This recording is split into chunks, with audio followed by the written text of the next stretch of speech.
It's February 21st, and the high yesterday was 72 degrees. And 1 year ago today, I wrecked my car in a snowstorm.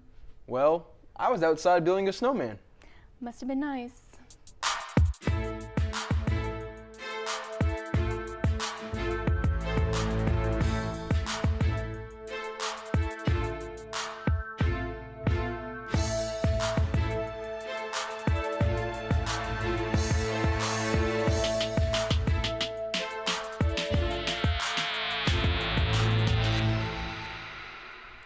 Welcome to MSU Tonight. I'm Rebecca Mosella.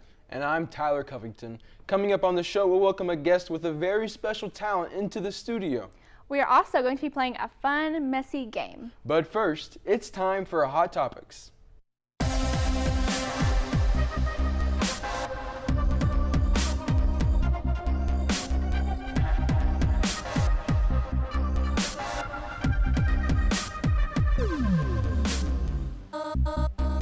Up first, over the past 2 weeks, I have been learning more about the public library and its plans to grow.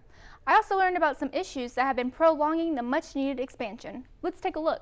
Murray ranks second in the state for high life expectancy. Murray Independent Schools recently ranked first in state testing. Murray's population ranks 26th in the state and is expected to increase 13% by 2040. However, the Callaway County Public Library is the 8th smallest library in the state out of 119 other libraries. The library was built in 1970 and was last expanded to approximately 12,000 square feet in 1976. Over the years, the library has accumulated $2.5 million to go towards a much-needed expansion. Plans would provide to the needs of the community and would include updating and improving the library's computers, creating a space for children, a teen room, and meeting spaces for community groups and organizations. To move forward with expansion plans, the Library Board of Trustees must meet and vote. However, the process has been delayed due to vacant seats on the board.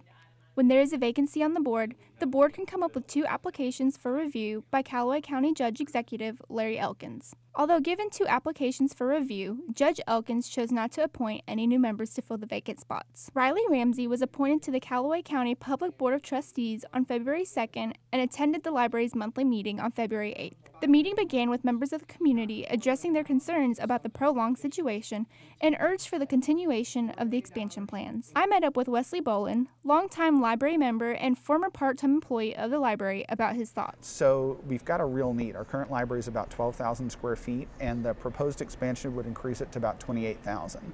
That's a size that will be big enough to grow with us. We're projected to continue increasing in size over the next few decades, so if we do it right now, we'll be ready, and our library will be able to grow with us, not constrain us. Hopefully this issue can be resolved and the library can continue to grow, just as the needs of the city of Murray are growing. Rebecca Mosella, MSU 11.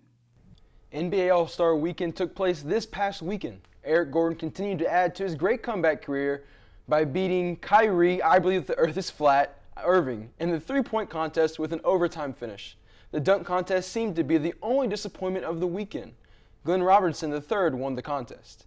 In the East versus West All-Star game, Kentucky Wildcat alum Anthony Davis took home the All-Star MVP with a record-breaking 52 points in the game, leading the West to a 192-182 victory. Last week, the Murray State Housing Office sent out an email to students whose roommates have either transferred or moved out. MSU is asking students without a roommate to consolidate.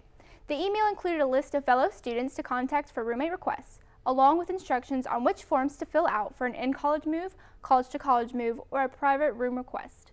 For more information, visit the website on the screen. This past weekend, the CFSB Center was packed with Racer fans for the last 2 home games of the season. Greek organizations fought against each other to win tickets to watch the Racers compete in the OVC tournament. Among the attendants was none other than Cam Payne, who came to support his old team and chat with fans. The Racers had an astounding night Thursday, holding off SIUE by over 10 points. On Saturday night, Murray was dealt an upset on senior night to Eastern Illinois 65-82. The Racers have to win their last 2 away games to keep the team's winning season streak alive. The OVC tournament is March 1st through the 4th. Go Racers! The Vagina Monologues is a yearly event that was held last Friday on the 3rd floor of the Curtis Center. The monologues try to normalize talking about serious issues in a very comedic way. Each monologue deals with a different aspect of life as a woman. They touch on matters such as love, sex, rape, menstruation, birth, orgasm, and the various names for the vagina. A theme of female empowerment is present throughout the piece. All proceeds go to PASAC, Purchase Area Sexual Assault and Child Advocacy Center. I like the Vagina monologues because it's fun, it's funny, it's again encouraging, and it's just powerful. And it's ran by all volunteers. None of the people are paid. Everyone wants to be here. Everyone wants to do this. We look forward to seeing you next year at the Vagina Monologues. That's all for Hot Topics. Coming up, we have a special guest, so be sure to stay tuned.